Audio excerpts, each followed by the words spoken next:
When you know that you are queer, but your favorite drink is beer, that's gayish. You can bottom without stopping, but you can't stand going shopping, that's gayish. Oh, gayish, you're probably gayish. Well, life's just too short for narrow stereotypes, so it's gayish. We're also gayish. It's Gayish with Mike and Kyle. Hello, everyone in the podcast universe. This is Gayish. The podcast that knows less than you, but will explain it to you anyway. Oh, yeah. 100%. I mean, if we didn't, we wouldn't have a very long podcast. We wouldn't have a show to do. We've got to talk about shit that we don't know about. Yeah, that's how this works. That's how this works. Yeah. You're welcome. You're welcome. Hi, Kyle. Hi, Mike. I'm Mike Johnson. I'm Kyle Guest. We're here to bridge the gap between sexuality and actuality. Did you forget that for a second? I sure did. Yeah, didn't notice that. You recovered very smoothly. Thank you. Yeah, no problem. We're going to talk about spanking. We're going to talk about spanking. Yeah, don't spank me. Okay. Is that a preview into your personal feelings on spanking? Oh, maybe. Oh. You'll have to listen to the podcast to You'll find have to out. listen to the episode, which you're actively doing. Mm-hmm. Welcome. Hello. Yeah, great. Oh, but first. Oh, yeah. I was gonna read some stuff. Yeah. We've gotten lots of feedback about the nude beaches episode, but I wanted to touch on two things really quickly. One is more of a asterisk to it or whatever. Sunny Rays wrote in and said, "Hey guys, I listened to the episode about nude beaches and that you guys felt uncomfortable with the conclusion that gay people seem to bring sex to everything. But I noticed you guys spoke about straight naked spaces and gay naked spaces as if there's no overlap between the two.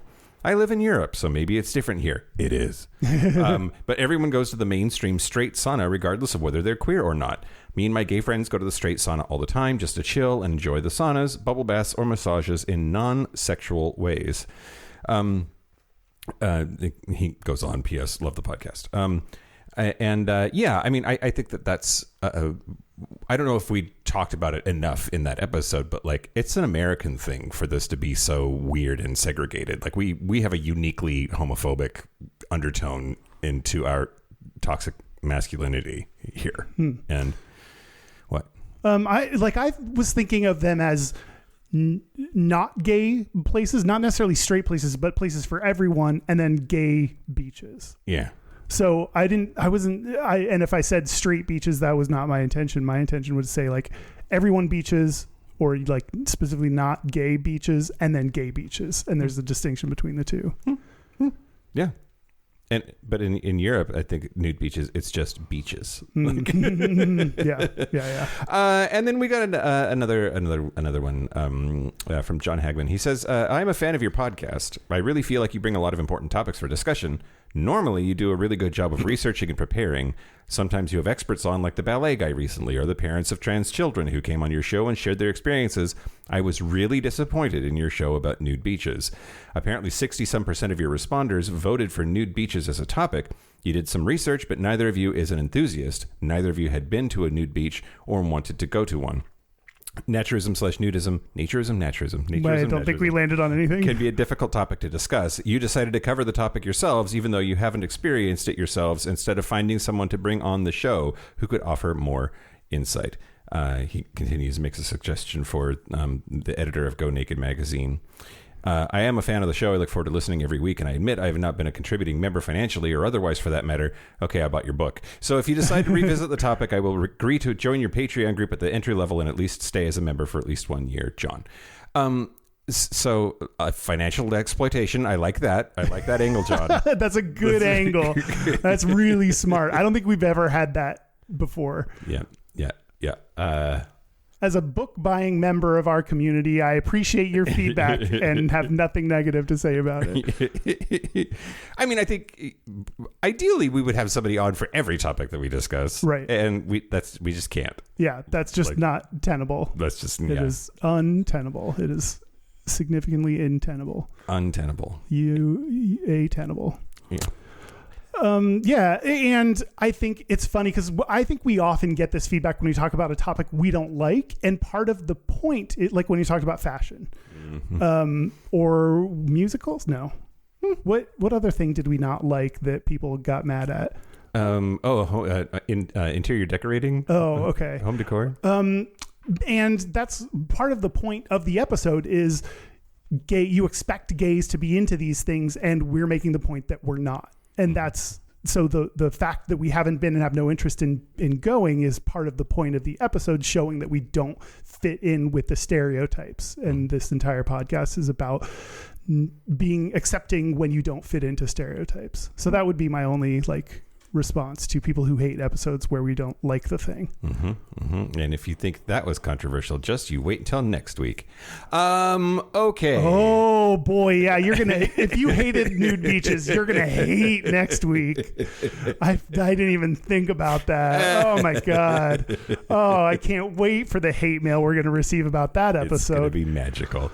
Okay. Thanks for writing in. We always appreciate the feedback and comments. We really, really do. And now the news. Shut your mouth hole. It's time for your ear holes. News.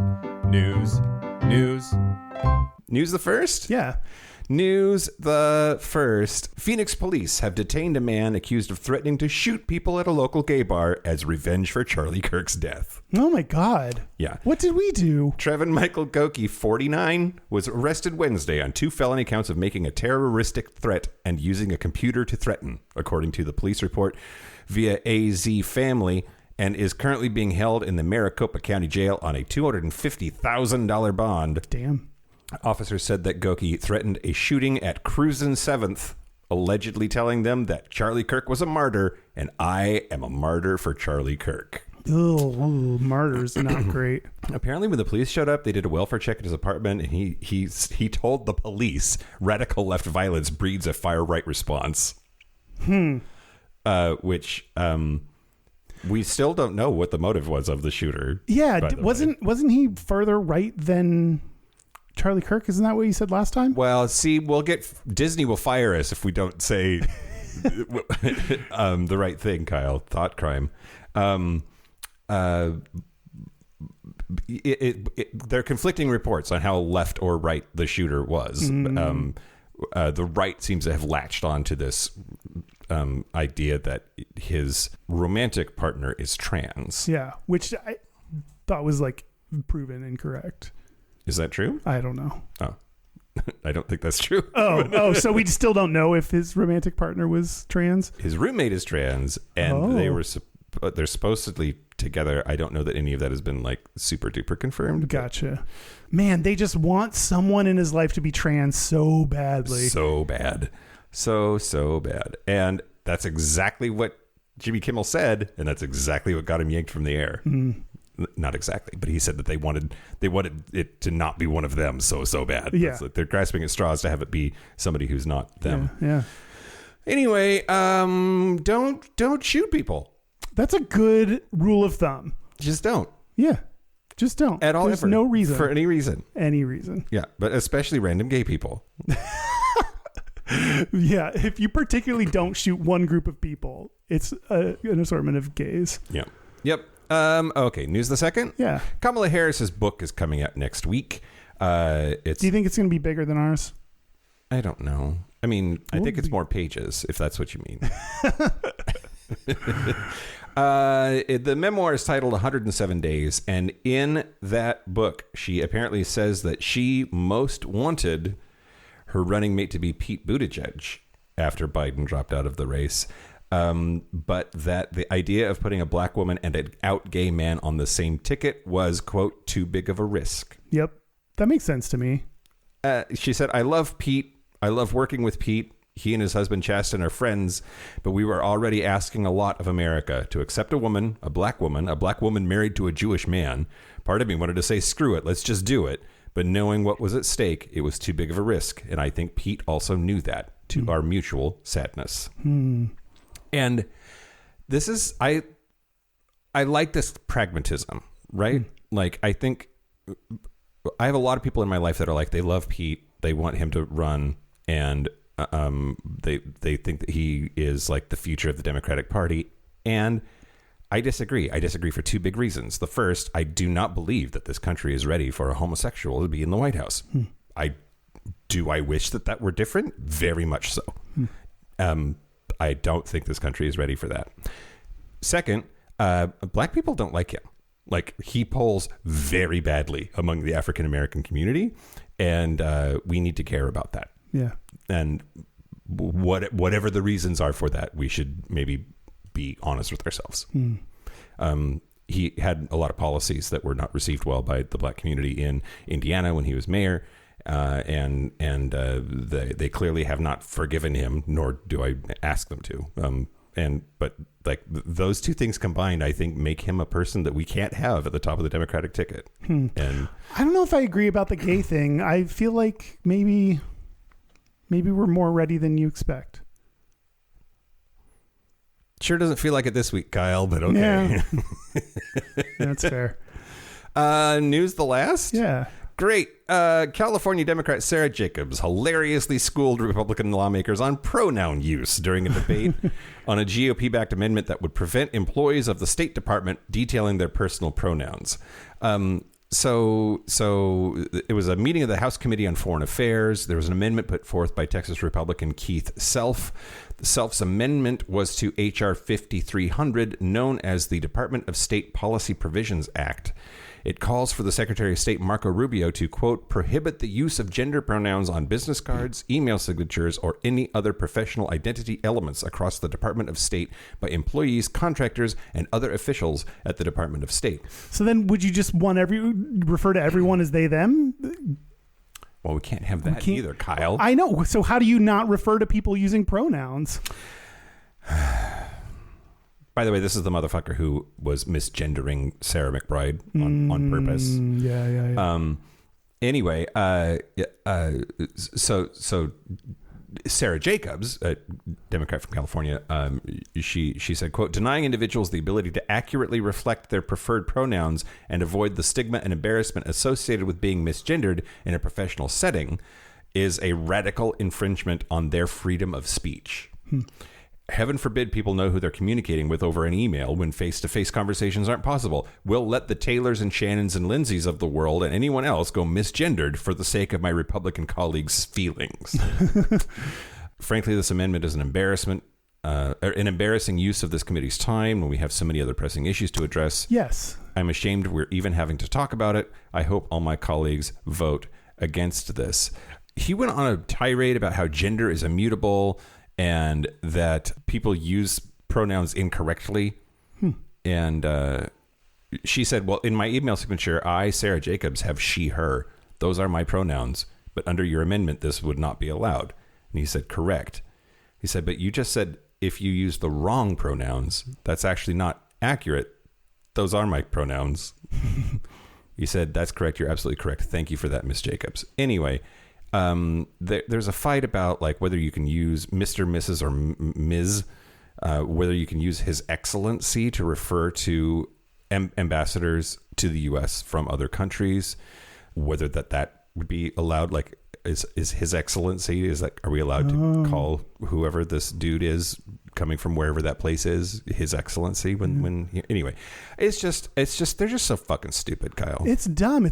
She's right. It's a dumb waste of time that they're doing this to score political points with their base to try to like ascend the ranks, and it's just pointless. There's lots of big issues that need to be addressed in this country, and pronouns on signatures is not one of them. Yeah.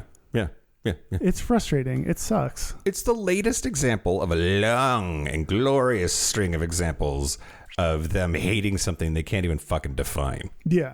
They don't know what pronouns are, and they're like, let's ban all pronouns. And you're like, you woke don't. BLM, Antifa, liberal pronouns. Like, just, oh my God. Yeah. Live in this country with people who aren't like you. That's the news. Speaking of people that aren't like us, these Patreon members are, I don't know, a wide array of people. I want to thank the following. They have money. Yeah, that's very different than us. I want to thank new Patreon member TBC. TBC? Yeah. I don't know what that stands for. Totally bodacious cock. Oh, wow. If it's true, DM me. Hit us up. Thank you to Bob Newell. Newell? Newell. Okay. Yeah. And thank you to Ryan Moore. Brian Moore. I think I didn't fuck that one up, so good for me. Yeah, that seems unfuck-upable. Yeah, unless it's more. If you want ad-free episodes a day early, if you want to support the show, if you want to use Mike's hole. Use my hole. If you want to produce your... Use it. Wow, that was so sensual. Use my hole. You're like a guy advertising chicken fingers on the...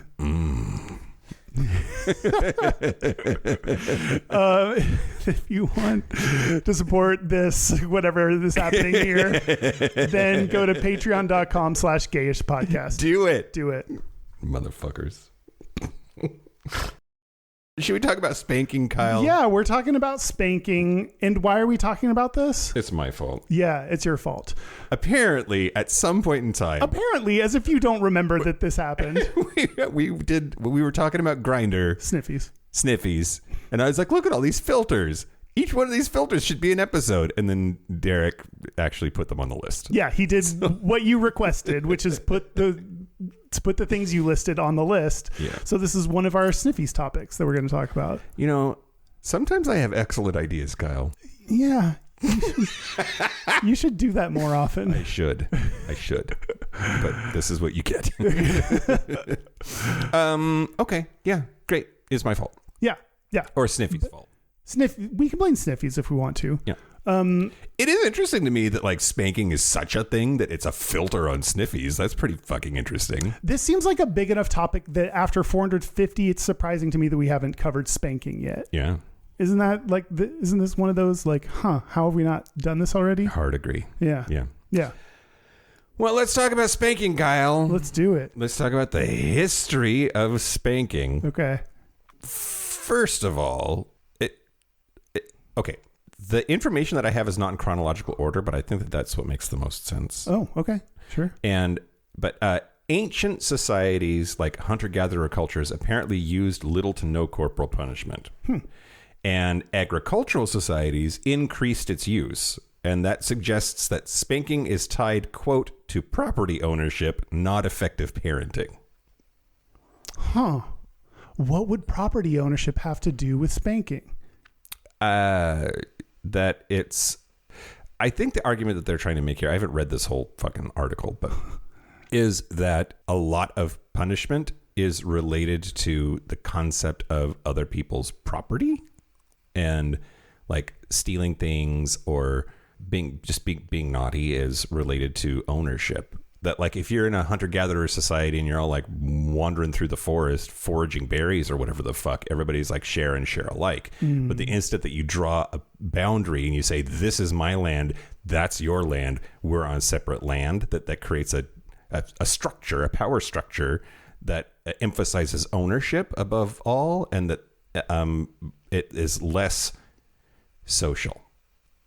And I don't know what that has to do with spanking, but that's where they're going with it. Huh. Yeah, that was a lot of words that I don't think I buy into. Great, excellent.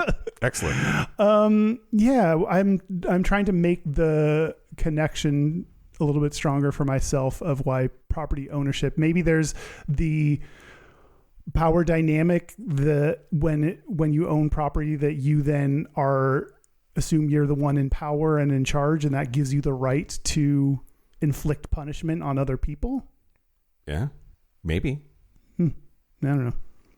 Interesting. It also seems that like power structures, the nuclear family creates a false sense of like power structure. When you're in a big group of people all like working together, then there's not just like the man of the house. That's right. Not a thing that exists. Right. And I don't know. Anyway. Yeah. Huh. Anyway, so this guy named I can't find it. Jared Diamond. Great. Wrote, quote, probably the only generalization that can be made about the use of physical punishment among primitive tribes is that there was no common procedure. Among primitive societies, corporal punishment is rare, not because of the innate kindliness of these people, but because it is contrary to developing the type of individual personality they set up as their ideal. An important point to be made here is that we cannot state that physical punishment as a motivational or corrective device is innate. So the like everybody spanks, that's just like how it is not true historically. It's not like a natural instinct that comes along with just being a human. Right. Yep. Yeah. Huh. Let's see. So now I want to talk about the Victorians, Kyle. Okay, it's sure. always the fucking Victorians. Oh, wait, I forgot about Mesopotamia. So the Mesopotamian fertility goddess Inanna would whip her subjects until sexually aroused as a religious ritual. Wow. Whip until aroused. I guess I've been whipped before. I forgot the important part. Oh. Whip and spank. Oh, okay. Okay. So it's connected to the episode. Yeah, it's connected to the episode. Okay, great. And it's also like, that's the earliest connection I can find between spanking and sexual arousal. That like it started as a religious thing to like spank them till they come. Spank them till they come. Praise Imama or Inanna. Yeah. Okay. So now, do you know the phrase "spare the rod, spoil the child"? No. No. Do you? What do you think it means? Spare the rod. Don't give them your dick. And don't give children candy. If you don't let your children listen to Rod Stewart albums, they will be ruined. Spare the rod. Save Rod Stewart. Yeah, it's like if you don't spank your kids, they will turn out bad. Is the whole point of it. And the Victorians were super into this, and it became a part of Christian parenting theory. And what's hilarious though is it's not in the Bible. It sounds like it would be in the Bible. It is not in the Bible. The closest is Proverbs 13:24 that says, "He that spareth his rod hateth his son." So that's saying if you don't spank your kid, you hate him? Yeah. That's the opposite of what I believe. Yeah. Well, you know. But what the very best part about that, so spoil the child is the part of the saying that got famous, is not in the Bible at all. It's very heavily implied in the Bible, don't get me wrong, but like that exact phraseology, spare the rod, spoil the child, comes from a 17th century erotic poem about kinky lovers planning a sexual affair with BDSM elements. Oh, hot. Samuel Butler wrote a poem in 1662 called Hudibras. And it includes the line, quote, "Love is a boy by poets styled, then spare the rod and spoil the child." And that whole poem is about adult lovers engaging in spanking play. Wow. So this whole like thing of like, hey, good Christians, beat your kids, they're following a kinky poem. And like if you tried to tell them that the part of the Bible, a line in the Bible is based on a kinky poem, they would deny it. Like they would be just incensed. I found a couple of articles. There's one in Christianity Today, which the places that this fucking podcast sends me. Yeah, that sounds like a rough spot to go. It talks about the origin of that phrase and admits it's not in the Bible, but it's from a poem. Just a generic poem. Let's move right along. Don't need to go into that anymore. Yep. But yeah. So that's a connection between like the punishment and the sexy kind of a spanking. Really do have this like common root or whatever. Let's see. What else was I going to tell you, Kyle? Then there's like this fight over spanking in school and whether it's like okay to spank kids as part of like, if you go to the principal's office, can he beat your ass or not? Yeah. In 1977, there's a Supreme Court case called Ingraham versus Wright, and they ruled that paddling students over 20 times doesn't violate cruel and unusual punishment because cruel and unusual punishment only applies to convicted criminals, not to school children. So they didn't say whether it was cruel and unusual. They said that, but kids don't have that protection because it's not prison. Wow. If only school was prison, you'd have more rights. Yeah. Isn't that wild? That's crazy. Were you ever spanked at school? No, I wasn't. Were you ever like threatened with that as a potential outcome? No, not once. Never once did I feel threatened that I would be spanked. So did you? Yeah, I remember that being like I think that was like, no, stated. I was going to say heavily implied. No, stated. Like you were going to get hit with a paddle if you like fucked up too bad. Wow. In the principal's office. And I don't know. So the history of that in schools, though, is that there's a cultural shift that happens in the 70s and 80s people start really questioning whether physical corporal punishment as a parenting technique is effective or should be allowed. And that lends itself to talking about the same basic concept in schools because of the principle of in loco parentis or whatever, that the school is your kid's parent while they're there. I tried to look up, I was going to do data on spanking and whether it's good or bad for kids, because I have a strong belief on what's right and what's not for spanking, but apparently the studies have mixed results. So there was no like definitive answer. So I thought that would be an unrewarding segment. Huh. That's interesting. Yeah. I mean, there's some evidence to suggest that like it rewires brain chemistry in a way that's like the same as what was the phrase? Modern brain scans from Harvard. Spanking creates the same neural changes as severe abuse, literally rewiring children's threat detection systems. But there's also some evidence that suggests that there's no difference in outcomes for spanked children versus non-spanked children. So I think there's a little bit of both. Yeah. Well, I'm with you. Which is confusing. So right now it's not, there's no federal rule about whether corporal punishment in schools is okay, but there's there's like in the United States, there's 50 different policies on this, but largely it breaks down into, is corporal punishment just completely illegal? Is it in public and private schools? Is it just illegal in public schools and private schools can do what they want? There's 2 states, Kentucky and North Carolina, where it is legal under state law, but every school district in those states has banned it at the local level. So it's de facto illegal in those states. Yeah.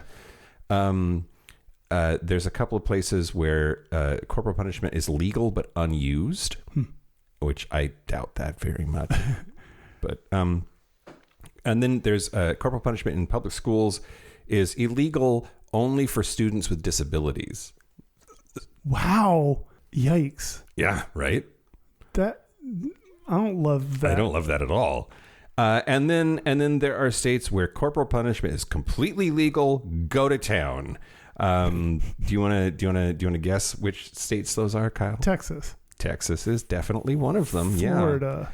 Yeah. Texas, Florida, Missouri, Arkansas, Indiana, Alabama, Georgia, and South Carolina. You know, those have something in common, Kyle. They're in the South. And they're what? Pretty red. Oh, red. Yeah. Yeah. Yeah, it's conservative. It's a conservative belief. It is likely the tie to Christianity and this whole spare the rod, spoil the child thing. Mm-hmm. It's also just lazy.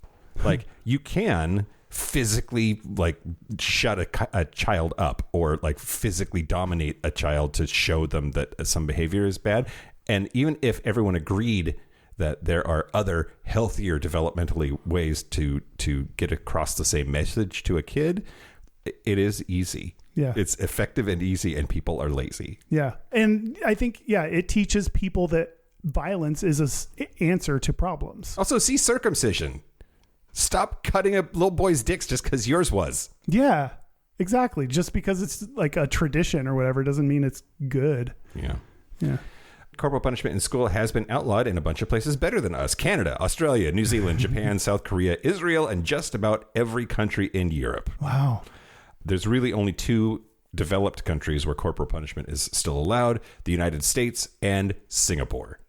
Cool. Good company. Great. Hey, Singapore. Yeah. What's up? Anyway, that's all I got, Kyle. I just wanted to like point at the takeaways. To sum up, spoil the rod, spare the child is not in the Bible. It comes from a kinky poem, and I love that. Just stop it.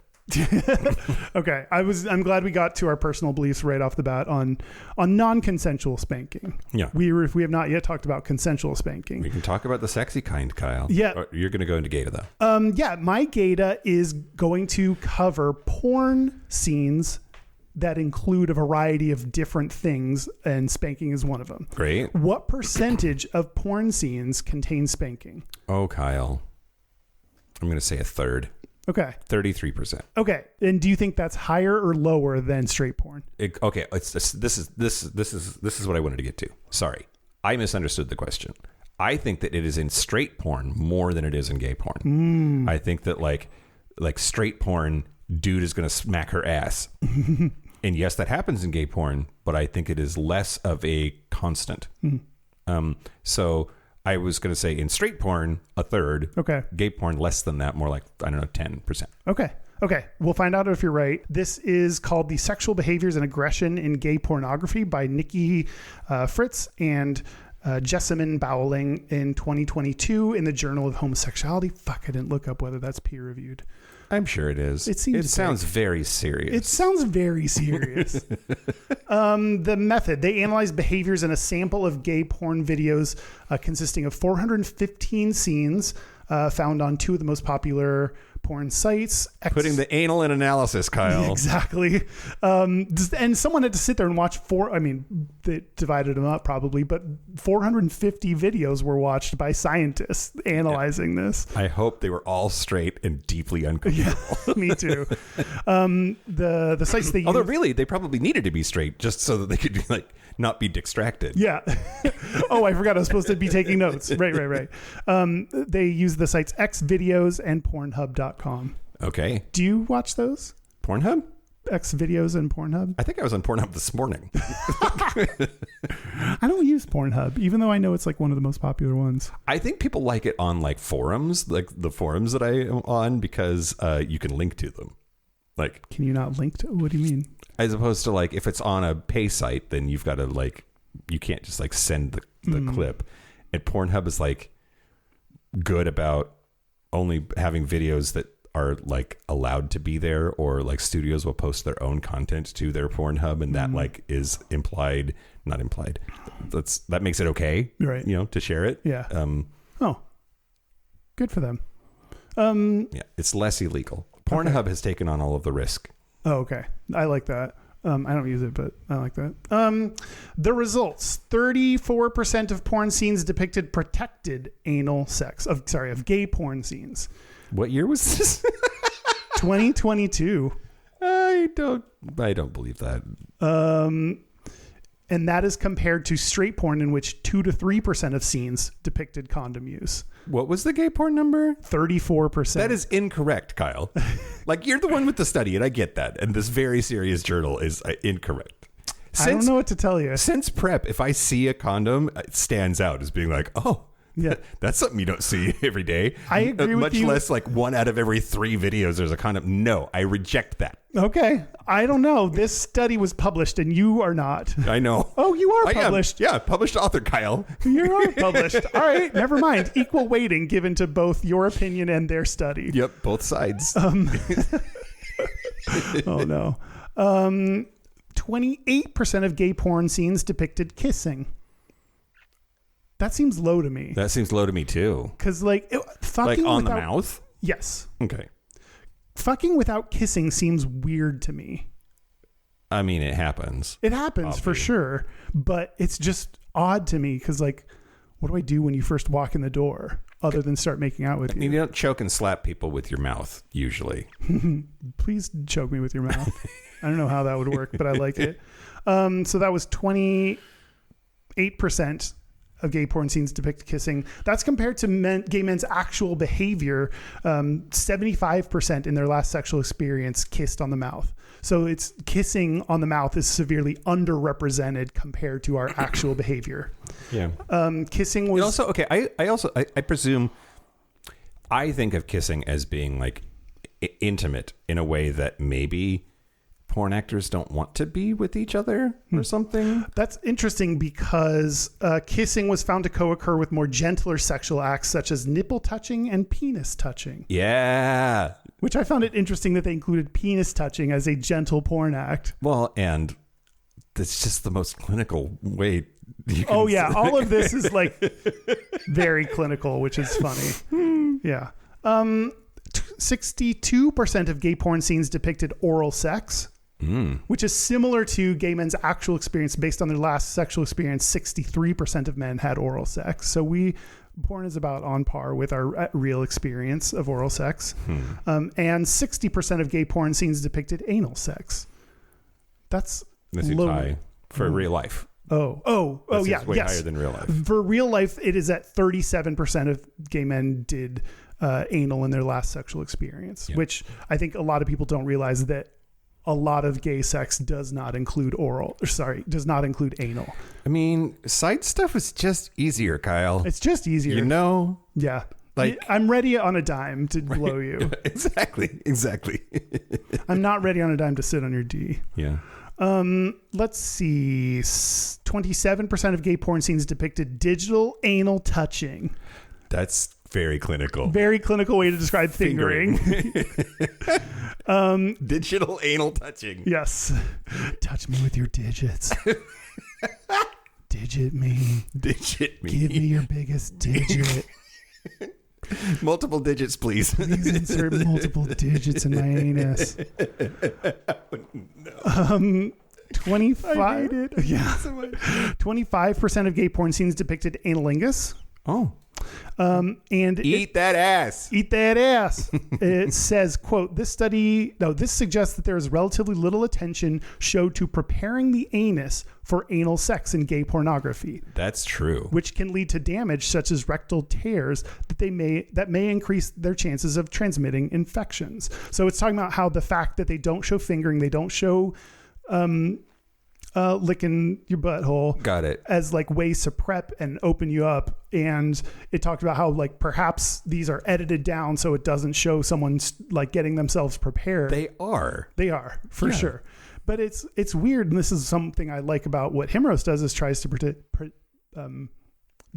show real gay sex. Yeah. And that includes putting lube on your dick. Yeah. Among other things, stretching them out. Okay. Let's get to the aggression. Great.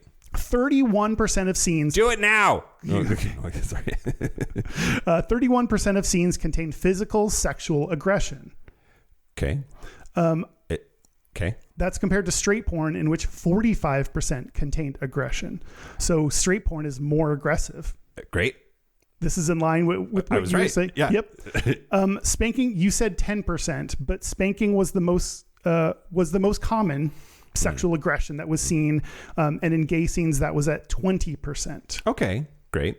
And straight, it is 32%. Yeah. So you're right that straight porn features more spanking than gay porn. Does spanking in this context mean on the buttocks? I think it means on the butt, because I think there are other places that they talk about. Yeah, they talk about slapping as a different thing. Yeah. Okay. In gay porn, this is the study now, quote, other types of physical aggression were relatively infrequent. Interestingly, we did not find high levels of depictions of the types of aggression typically depicted in heterosexual pornography, such as choking, gagging, hair pulling, and open-handed slapping. It's interesting because I just thought men would be rougher with other men than you would be with a woman. And I know that's not true because I watched, I got off it. Well, I did get off it, but like I got off it after a little bit, but I, for a period of time, was watching gay moments in straight porn, which I was like really hot. Like, do you remember Straight Guys for Gay Eyes? Oh yeah. Yeah. SG4GE.com. I think. Oh yeah, that makes sense. Yeah. But so when they're like gangbanging a chick, they're like going at her. Yeah. And so I think that part of the thing that the study mentions is maybe we normalize violence against women, and that could be why straight porn features it more. Okay. It's interesting because like there's so much culturally incorrectly, but there's so much culturally about like that the bottom is more feminine, and I would guess that would lead to the sort of like physical violence against women would be echoed by physical violence against bottoms. Yeah, when I think of spanking, I think of you spanking the bottom's ass. And that's true. I wonder if that would be interesting to break it down, right? Like how often do tops get spanked? Yeah. Spank your top, everybody. Yeah. Fuck me harder. Slap. Smack. It said more intense and aggressive sexual acts like double penetration and ass to mouth sequences occurred relatively infrequently, which I think it's interesting that they define ass to mouth as an intense and aggressive sexual act. That doesn't seem aggressive to me. We've talked about this a little bit, I think. What? I just can't get over the, like, that was in my butt. It's not going near my mouth. Like, I can't get over the ick. And like, people should do what they want to do. Like, I'm not yucking anybody's yum. I just can't get, like, it is a serious mental block for me. And, but I'm clean. I get that. I'm saying it's me, Kyle. It's for me. But you gotta get all that cum. Lap up that cum. 8% of gay porn scenes contain double penetration and 6% contained ass to mouth. Yeah, okay. There is also, quote, forceful fellatio is often called face fucking in pornography. During this action, a partner's head is usually held still while the penis is thrust into the mouth and down the throat. It can cause gagging and vomiting. And 16% of gay porn scenes depicted forceful fellatio. Lastly, 4% of gay scenes contain slapping. This says something about me. I think that, like, you said forceful fellatio, and I assumed that, like, it was a non-consensual blowjob. Like, yes, that's what I thought at first until it like described like it's face fucking. Great. Yeah, okay. Yeah, which is different than forceful fellatio. Yeah, feels very non-consensual. Where like you may very much consent to someone face fucking you. Yeah, you sure can. There are some of these things that like I didn't know that I totally agreed with how they defined characterize it. Yeah, characterize these. 4% of gay scenes contain slapping versus 12% in straight porn scenes. So slapping again is more common in straight porn. Oh, this is what they said about women, quote, aggression against women may have become part of the normal script in pornography, but the power dynamics and the sexual norms within gay pornography may be more equalitarian or fluid and therefore limit some of the more overt acts of physical aggression. So maybe because we're both dudes, we're on the same level, so we're not going to be violent to each other, whereas we view women as less than, which makes it okay to hit them or slap them. Aren't rates of DV like way higher in the gay male world than other demographics? Oh, is that true? I think that's true. Oh. I don't know why that doesn't translate to the bedroom. Because, like, if you need an outlet for it, do it consensually with your partner. Yeah. Or whoever. Yeah. Yeah. I don't know. That's the gata. Interesting. Yeah. That's wild, Kyle. Yeah. Yeah. It went against my preconceived ideas that men are more aggressive towards each other. Yeah. Because I don't know. I have this idea that they're dudes so they can take it kind of thing. And like hitting a woman is like of such a faux pas that, yeah, but straight porn don't care. Straight porn don't care. In fact, quite the opposite. Yep. Well, okay. I wanted to talk to you about the sexy kind of spanking more. Okay. But there's like spanking communities, which I don't know why that surprised me. Nothing should surprise me, but I'm surprised. Like, I just think of spanking as being like one piece of a repertoire of stuff under the general heading of BDSM. But there's like specifically spanking organizations, and I thought that was really interesting. So a lot of it comes out of just BDSM groups, which in the gay world is like World War II forward. A bunch of gay vets came home from World War II, landed in San Francisco and Los Angeles and other large queer-friendlier cities. And that is this not weird, but like complicated interplay of motorcycle culture, veteran military culture, hypermasculinity. There's this like gay identity becomes less effeminate. And then that leads to things like rough sex, bondage, S&M, the hanky code. All of this comes out of that whole thing. So it's just as a quick aside. Apparently, there's a survey just from 2023 that showed that the demographic that has the most fantasies about spanking, lesbian and bisexual women. No way. Here they are again, jumping out of the data. Yep. that they fantasize about being spanked and like at least the concept of that more, and have a higher rate of reported spanking experience. Interesting. Okay, so so let's see, 21% of lesbian and bisexual women report having fantasies and about spanking, and 33% report that they have been spanked or have spanked others. That's interesting that a lower percentage have fantasies than have been spanked. So like there are some percentage of people, a decent percentage, that don't fantasize about this and have been spanked. Yeah. I would put myself in that category, Kyle. Yeah, I guess I would too. And that's higher than gay men or straight people. Wow. Let's see. So let's talk about Atlanta's ass. Okay. Is that the name of is that an acronym? Yep. Nice. The Atlanta Area Spanking Society, AASS, or Nice. ASS, Love it. is one example of a just like organization around spanking. They have a Discord server. They have a FetLife group. And they say, quote, "Our goal is to bring together spanking enthusiasts from the greater Atlanta area, the southeastern U.S., and eventually the entire world." Ha. I'm going to spank their way to the top, I guess. Apparently, in lots of different kinds of kink culture, a gathering where everybody hangs out and eats food and talks about whatever their kink is called a munch. So they have a regular ass munch on the fourth Wednesday of every month. Oh, me too, girl. Yeah. And they also have GASP, which is the Georgia Spanking Party. It was held in March of 2024. I don't see information about the 2025 GASP. So, Oh no, I hope it's not canceled. I hope it's not canceled. Yeah, that's ass. New York has the SCONY, which is the Spanking Club of New York. SCONY. It was established in 1997, and they have like regular events. It was established by Ms. Margaret Davis. And SCONY is, quote, New York's only exclusively OTK spanking group, which I believe is over the knee. Oh. We place a high priority on privacy, respect, and healthy play, and provide a safe environment that is especially inviting to novices who are just emerging in the spanking scene. And they had a party today. Oh. Like as we're recording this. Oh, we're missing it. We're missing it. Let's see.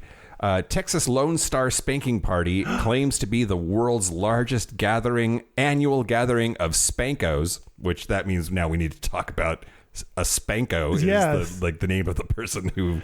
Is that what they call them? I never came across that in my prep work. I don't know. Maybe it is in Texas, Kyle. I don't know. Maybe it's a Texas thing. Maybe it's regional. It's an annual spanking convention. It's hosted in Houston. And it's coming up in November 6th through 10th is this year's. The Friday night is the Wizard of Oz themed spanking party. What? Why the fuck? How does that connect to anything? I don't know. And Saturday night is the Gothic Masquerade Ball spanking party. And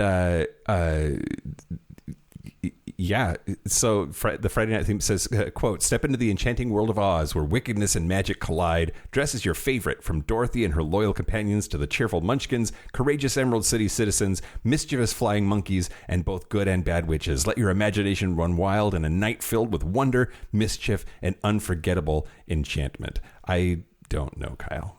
I'm not surprised. You were surprised there are organizations. That doesn't surprise me. What surprises me is how many spanking events there are. Yeah. Like I could see like a spanking convention here or there, but like for every state or all these cities to have their individual spanking organization and their own get together, that's a lot more spanking than I expected. Yeah, me too. Absolutely. And let's talk about San Francisco has a spank events. It's all caps. Spank! Spank! They are pansexual celebrations in the city's official leather and LGBTQ cultural district.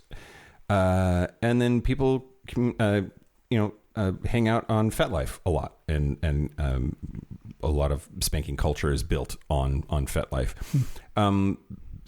this is people who participate are called spankos. I saw that twice. And there's tops and bottoms and switches in the spanking world, which don't get that confused with tops and bottoms and sides in the gay community. But what I didn't find, and I didn't look that hard, but what I didn't find was gay specific organizations. I didn't even think about, I always forget about straight people. Yeah. I didn't even think about this being a straight thing too. Yeah, there's lots of events that are gay events, and those get broadcast, Grindr, Scruff, Sniffies, FetLife, that kind of thing. But the organizations tend to be it's co-ed at the very least. They gotta over-index for LGBT people, I would think. Maybe. I mean, if we don't have data, that's fine. But I just have to imagine that LGBT people are more represented in those groups. I think because LGBT people are more likely to embrace their sexuality because they've had to confront it head on, and are more likely to explore things that are off the beaten path. So I think they'd be more represented in those groups. Maybe so. Maybe we'll have to go to an event, Kyle. Okay. But yeah, that's spanking culture and spank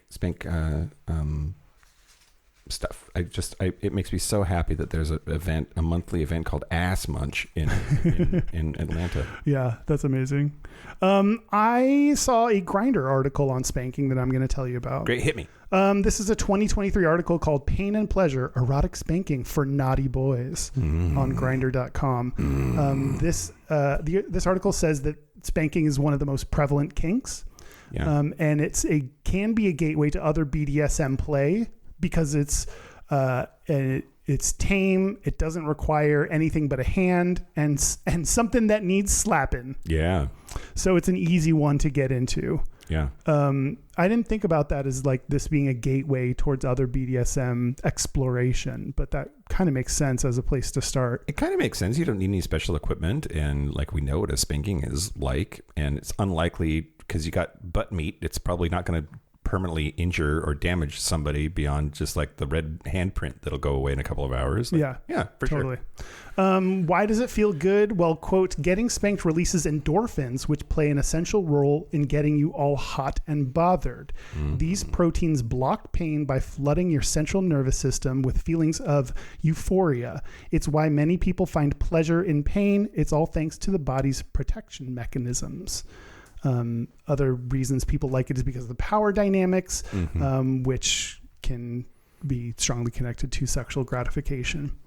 They talked a lot about consent, which is really important, establishing safe words and nonverbal cues to help, define if things go over the line, to start slow, and aftercare is important. Yeah. So cuddle your spanky. I saw them refer to as spankies. Did that come up for you? Well, spanker and spanky. Yeah. Top, bottom. Yeah. So is spanko just the general term for both? Yeah. Oh, okay. Got it. Some techniques. You can use toys like paddles, floggers. Flogger. I don't know. Maybe not for first timers. Maybe use your hand if you're new to it. Yeah. Don't run before you walk. Yeah. Exactly. Or crawl or whatever. Yeah. Yeah. And you can try different positions. Being bent on all fours is classic. And you can try laying on the bed with your legs together, since relaxed muscles tend to lead to less pain. Let's see. Mix in pleasure with the pain, like giving a blowjob while you're spanking someone. Wait, like I have a dick in my mouth and I'm spanking someone else? I think that's what they're saying. That's okay. That's kind of difficult, right? Yeah, I guess I can do it. Seems safer than getting spanked while blowing someone because of the teeth and whatnot. Oh, you might have an instinct to clamp down. Yeah.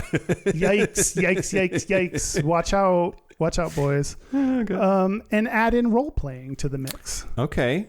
Yeah. You've been naughty. You You need to be punished. You're a very naughty boy. Yeah. Let's see. They also talked about how it's an emotional thing. They said, quote, erotic spanking can actually bring you and your partner closer together. Spanking allows both people to release some trapped emotions, a very vulnerable and intimate thing to do together. Okay. Which I didn't think about that because, like, sometimes you just get spanked and it's not that big of an emotional thing. It's not that deep. Yeah, it's not that deep. It's just someone spanking your ass. So but I also haven't done like really intense spanking play. So I'm, I don't know. Maybe it does release these big emotions and uncover some trauma that you had or whatever. Mm-hmm. And a couple myths they mentioned is one that you'll injure the bottom. Which that's not the case. And it said that those who enjoy spanking are shameful degenerates, which is not true. Unless they want to be. Unless they want to be dirty degenerates. So yeah, that's what Grindr has to say about spanking. Well, okay. I am gonna talk to you about Madonna a little bit. Okay. First. Of course. The Lone Star Spanking Party.com is the convention in Houston. Mm-hmm. They have 2 pages on their site. It's tips for tops and tips for bottoms. Oh. And tips for bottoms it starts with, if you brat a top that is considered an invitation to play, don't brat and then refuse to play. Being a tease. That's interesting because but also they seem very heavily invested in consent. Yeah. Like, it's okay to brat somebody and then decide you're not into it. Yeah, for sure.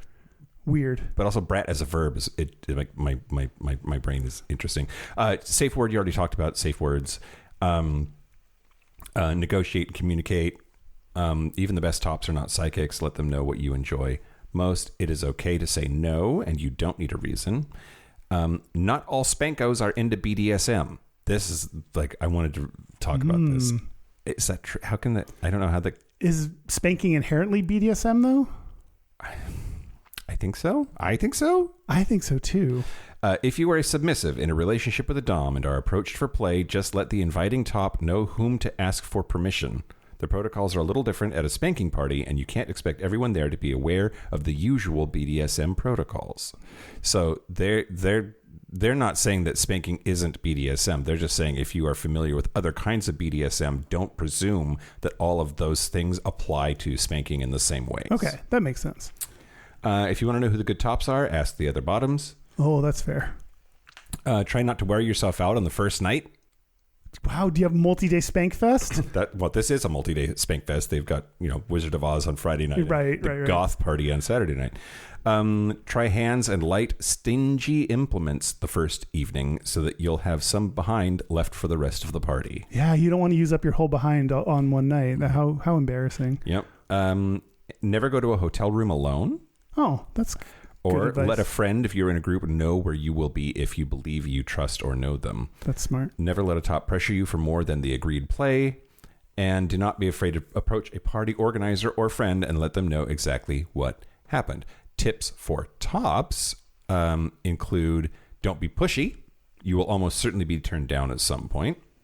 And unlike asking someone to dance, they might be sore, tired, or spaced out in endorphins, and it's okay to ask twice, but remember that no means no. Yeah.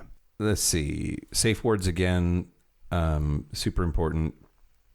This is not a BDSM party, and the protocols are significantly more relaxed or vanilla. And I think it's interesting. I love that BDSM people would see spanking and be like, oh, that's so vanilla. Right. Yeah. Like, what an intro kink. Yeah. They say on a multi-day party, don't try to wear anyone out on the first night. Mm-hmm. And aftercare. You mentioned aftercare, but that's also super important to provide good aftercare to your bottoms. Yeah. That's the tips. Cool. During the Patreon segment, I'm going to talk to you about a bunch of pop culture references to spanking and where they came from. But I do want to talk to you about Madonna. Okay. What does Madonna have to do with spanking? Well, okay. So in 2015, Anderson Cooper went to a Madonna concert. It was Madonna's Rebel Hearts tour. And apparently she pulled him up on stage, bent him over, spanked him, and gave him a banana. Why banana? I guess everybody got a banana. Okay, that explains it. Bananas for all. You get a banana. You get a banana. Out.com had a whole story about it. So they said Silver Fox Anderson Cooper recently opened up about how he's tried to forget about the time he was humped by the Queen of Pop. Wow. So he said, quote, I loved the whole idea of it, loved the experience of it. I don't love the video that exists of it. Oh, so, yeah. Maybe getting spanked by Madonna and given a banana as a thank you might not be the video you want to be remembered by. So during the Rebel Hearts tour, when she would perform Unapologetic Bitch, I guess that's a song. Okay. She would select an audience member at every stop on that tour, and she would faux hump them, then spank them, then gift them a banana. And he said, quote, right before she pushed me over and humped me, which I didn't expect at all. So she gave him a banana. He said, so I open it up and I start to peel it and eat it. And then all of a sudden I start lowering down on this little electronic elevator disappearing into the stage, just like eating this banana. To this day, I don't know what happened. But yeah, it's interesting that like, I don't know, like apparently Madonna spanks people on stage. That's like who knew that was a thing? Is that okay? I guess, do you, by showing up knowing you may be picked as an audience member, like knowing she does this, is that implied consent? Does she ask while they're up there, hey, I'm about to hump you and spank you? Is that cool? Like, how does this go down? And like, who's going to say no to Madonna? No, Madonna. I'm busy. Yeah. Yeah. That's okay. The Madonna thing. Okay, I'm going to do an Ask Reddit segment. Do an Ask Reddit segment, Kyle. Okay, so this was, the title of this was just Spanking. Great. Posted to Gay Bros by Mats Norberg. And is it Matt Snorberg or Mats Norberg? Who knows? No one. The context. Spanking and masochism has always fascinated me almost since childhood and since I first read about the phenomenon. One day, perhaps I will experience it myself, but I'm not asking for practical advices. I rather want to share experiences with you who have positive experiences of being spanked or spanking someone. I would be pleased if you who has experienced being spanked could tell me about your feelings. How does it feel when you get spanked? How do you feel afterwards? And how long will it take for the effects to wear out, i.e. to heal completely? What part of your body do you want spanked? Do you prefer the spanker your to butt. use his hand / fist or an instrument to spank you? So they didn't answer every single one of these questions, but I just wanted to read some of the responses from people who have spanked. Someone said first, put NSFW because now I'm hard at school. Is that true? That's probably true. I don't know. Yeah. Like there's certain things that like talking about it, I guess, could titillate people, even if it doesn't seem that titillating on the surface. Yeah, it seems like an innocuous question, just like, hey, tell me about your spanking experiences, and to read that and be like, I'm so rock hard. You must be really into spanking. Yeah, tell me about your feet. Ooh, someone's rock. I mean, someone might be rock hard right now. Yep. Feet. Just by saying. My little toesies wiggling in your mouth. Oh, wow, Kyle. Yum, yum, yum, yum, yum, yum, yum, yum. You love them. Okay. Someone said, experimenting with my boyfriend. I like it a lot so far. It feels exhilarating, the anticipation of him hitting me. I'm more shy, but it's fun to tease him into teaching me a lesson. We never went very far because my dorm has thin walls. But once when we're somewhere quiet, I'm sure it'll be very exciting. Huh. Okay. This is the part where it was like, don't brat your top and then not take it. Like he really likes to tease him and I think like get him to spank him. You're sure it's two dudes? Well, it was in Gay Bros. Oh, okay. So I'm assuming. Great. Ask Gay Bros. The gift that keeps on giving. Well, it's just Gay Bros. Oh, just Gay But Bros. he asked in Gay Bros. So isn't there also an Ask Gay Bros? There is an Ask Gay Bros. Get it together. Yeah, this is misplaced. Someone said you get an endorphin release being spanked, and it is when it starts, then stops, that you feel the rush of anticipation, then release. So anticipation. Someone said, I had my first sexual experience of being spanked was very unintentional. We were making out and I was surely turned on when he turned me over. I was facing the car seat as we were in his car.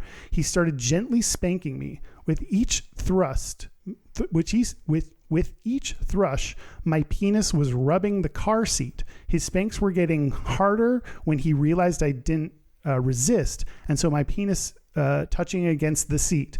It was, I guess, the fourth spank when I unintentionally and uncontrollably came on his car seat. Oh, that's a mess. That's a mess. Not like, ooh, that's hot, or what a fun experience, but like, oh, there's a mess you got to clean up. I mean, I guess Very pragmatic. he had to have known that was maybe a possibility, but I doubt that he thought to himself, he's going to get jizz on his car. Yeah, seat. I doubt he thought I'm going to spank him to jizz. Right.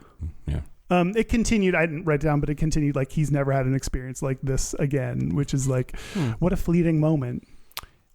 I mean, it does happen.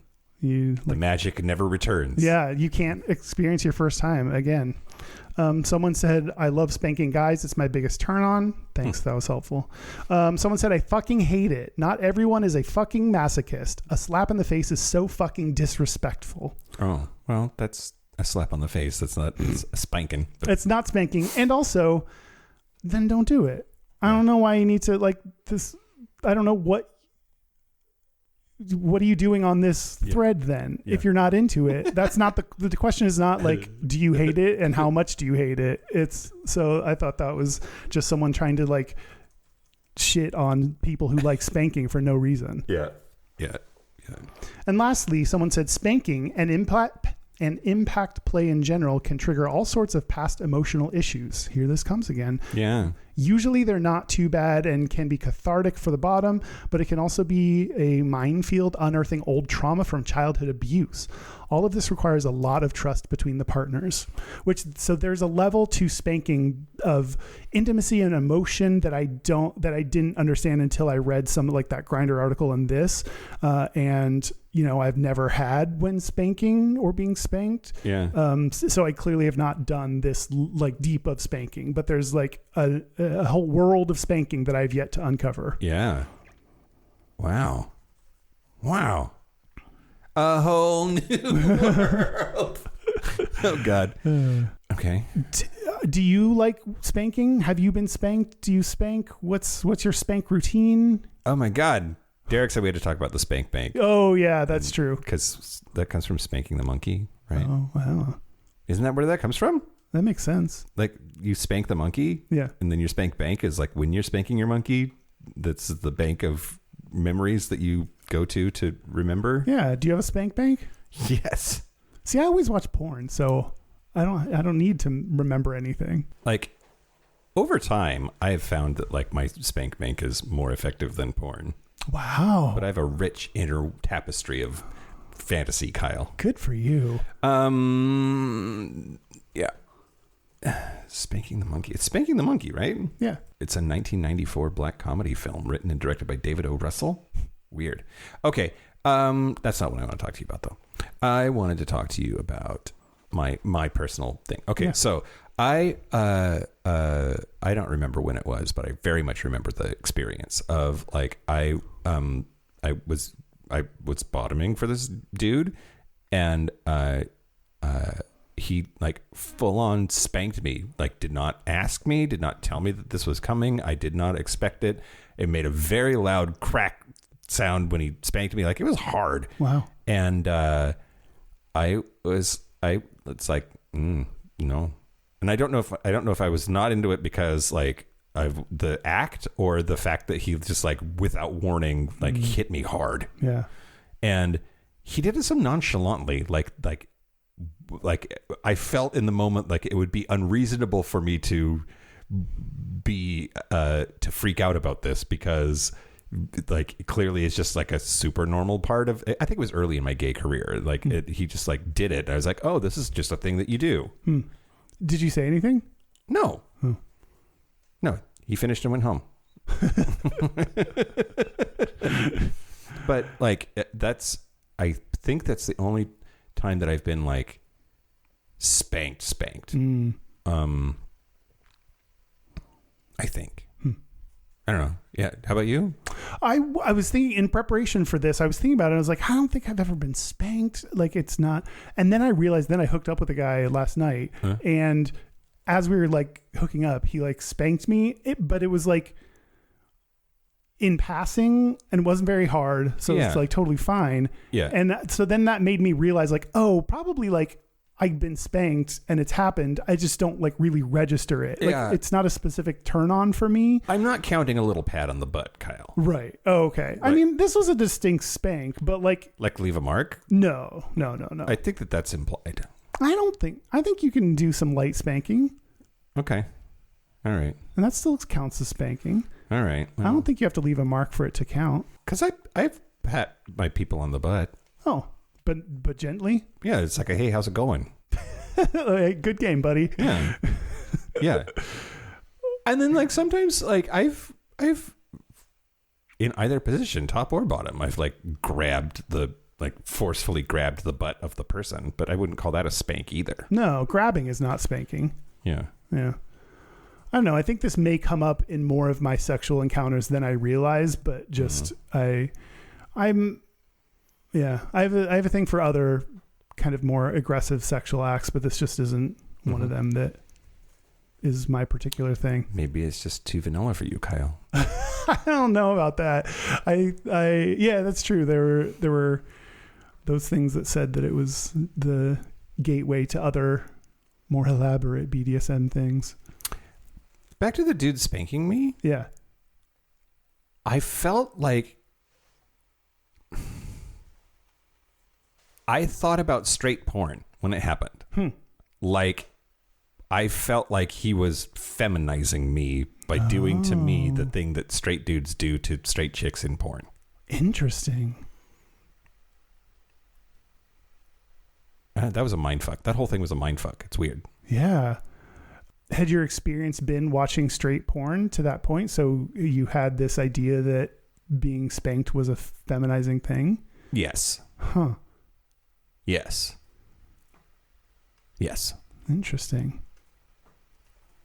I don't know. I have to think about that more. Yeah. But like, that's something to process. Yeah, but it was definitely like I was just like, no, I'm anti. Don't do that. Especially not like without warning. Yeah. Especially when it's really hard. Like, yeah. Use your words, people. Yeah. Like, can I spank you? Can I slap you? Can I spit on you? All of these are good. Yeah, that's how I got COVID from that stripper. Spit on you? He said, could I get a little rough with you? And I was like, okay. Then he bit me. Oh, right. Yeah. Yeah. Maybe, I mean, yeah. Do you have to define every single act and get consent for it? Or can you generally say get rough with, and that implies that I may, I don't think that biting is included in my definition of what rough play is. Yeah. I think that's a separate question of, okay, cool. Can I bite you? Yeah. Same with hickeys. Oh yeah. Don't give me a hickey. I don't need that. I don't need, nobody needs that. I don't need to pretend like I have a hair iron or whatever. Though I think some people are into it, which is, I'm sure they are. Which is fine. Yeah. Okay. Do we do it? Is spanking gay? No. No, apparently it's straight. I think it's a straight thing. That's wild. I don't know that we've proven that, but I think It's more likely, at least in porn, it's more likely to be a straight thing. The straights are more organized about it. Straights are, it's more prevalent in straight porn. I think, and like, yeah, I think it's more of a straight thing. That's interesting, but it's big enough to be, like we said at the top, a Sniffy's category of interest. Sure. So there is some level of it's of interest in the gay community, but just more so among straight people. I imagine I didn't look at this. I didn't think about it, but like, have we done an ABDL episode yet? Oh, I don't think so. Because I think a lot of ABDL, adult baby diaper lover, is what that stands for. If you don't know, I would imagine that like for a lot of them, infantilization is the point. And I wonder if being spanked is part of it for that community. Some people in that community, it has to be. Like, that would make a lot of sense. Those dots connect for me. Yeah, for sure. Yeah. Well, do you want to take a break and I'll beat the shit out of you? You can't wait. Okay, let's take a break. This is the part where Mike and Kyle take a break. Are we back? We're back. What was that? That was my Foley work. It's not like I was spanking you. Oh, ow, Mike. Yeah. Do it again. Oh, yeah. Yeah. I'm getting there.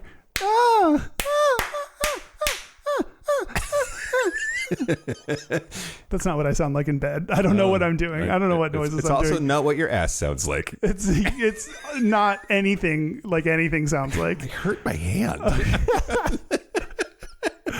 We're back. We're back. We're going to do our gayest and straightest. We're going to do our gayest and straightest. But first, local gay bar review. Ooh, Kyle. Yeah.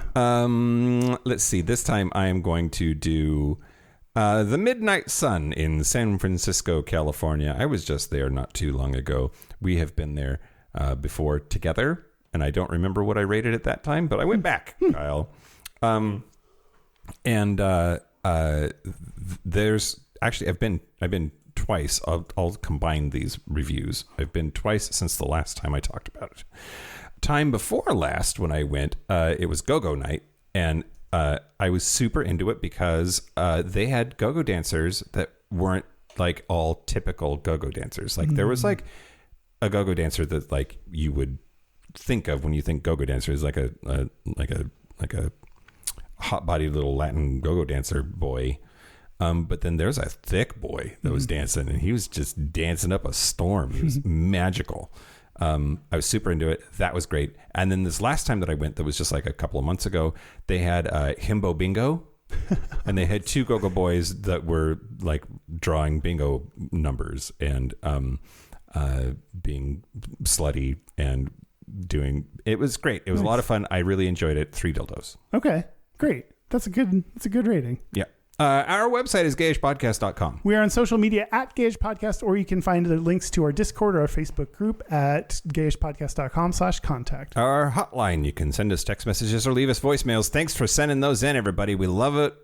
Gayest and straightest in your own voice. It's 585-5-GAYISH. That's 585-542-9474. Standard rate supply. Our email is gayishpodcast@gmail.com. And our physical mailing address is Post Office Box 19882, Seattle, Washington, 98109. We got a thing. Ooh. It's from Chicago. Oh, that's exciting. What is it? I don't know. It's a book. Oh. By John Sarabia and Mari Ota. Adult humor with a side of raunch. Ooh. The story of a fag and his hag. And apparently there's a bunch of QR codes in it that are supposed to take it to the next level. I don't know what that means. Oh, bring your smartphone along for the ride, as this book contains QR codes which will take you to some 60 short videos which will enhance the experience. Wow. Well, thank you for that. The book is called Fag Hag. Neat. Thank you for the book. Thank you for the book. We appreciate it. Time for our gayest and straightest? Yeah, let's do it. Excelente. My gayest is having someone leave poppers behind. Ooh. Free poppers. Free poppers. I win. Free found poppers. Yep, they're mine now. You don't get to come back. My straightest is getting texts from my trainer about workout stuff. Oh, yeah.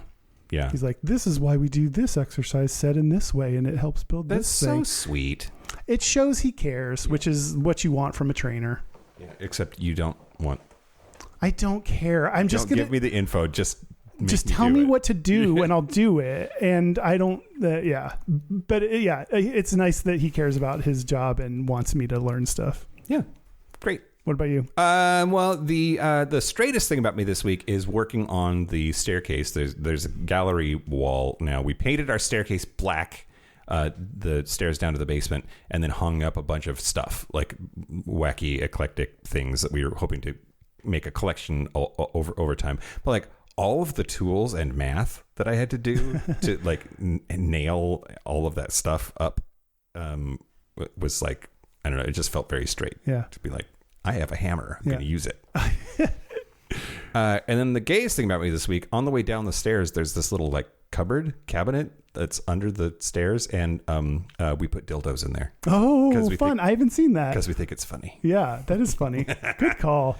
We have a listener's gayest and straightest. Yeah, we do. It's a twofer. Let's play it. Hi, Mike and Kyle. I'm here with John Wong. You want to say hello? Who's just a regular Patreon member. Yes. And we just got done with a massage. And we wanted to tell you, since we were thinking about you, about our gayest and straightest of the week.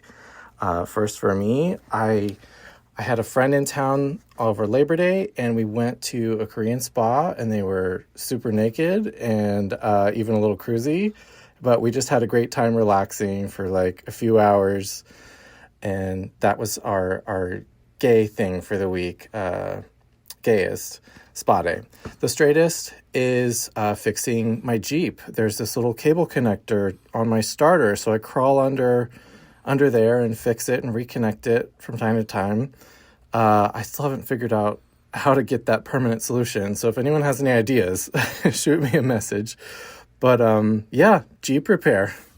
Yeah, and for me, my gayest is I was in New York City visiting friends, and I went to Central Park to the Ramble at night, which is an infamous cruising spot, and definitely explored my way around my first time there, and definitely got lucky.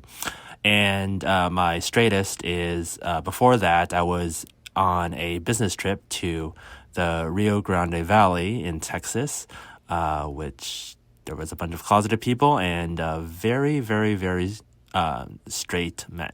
So that was my straightest. All right. Thanks, guys. A twofer. Yeah, thanks, Simon. And thanks, John. And thanks, John. Yeah, Jeep repair is the winner, I think, in my I mean, a cruisy spa, that's pretty gay. And both cruising and cruising in the park at night. Rio Grande or Rio Grande? Rio Grande is, I think, what I would say, like, if I'm being Texan. Yeah, okay. But that's not, just like the street in Austin, we call it Guadalupe. Oh, yeah. Which is, like, not how it's That's pronounced. not right at all. But that's just how people pronounce it. And I love it when our listeners get together. Yeah, that's so cute. It's so cute. Yeah, I'm happy y'all know each other or met or hang out, or I don't know what the DTR it, but yeah. Massaged, Yeah. at least. Yeah. Yeah. Okay, great. We did it. We did it.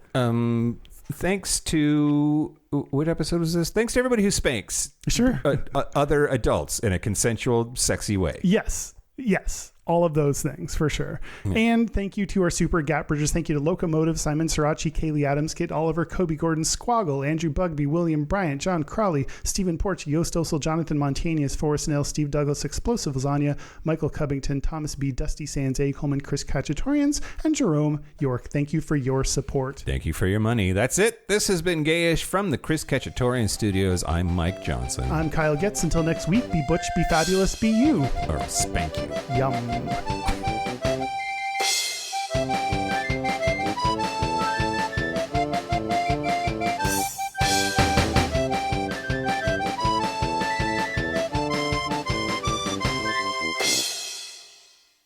And now the news. So definitive. Mm-hmm. I'm trying to improve, Kyle, so you don't spank me. You love it.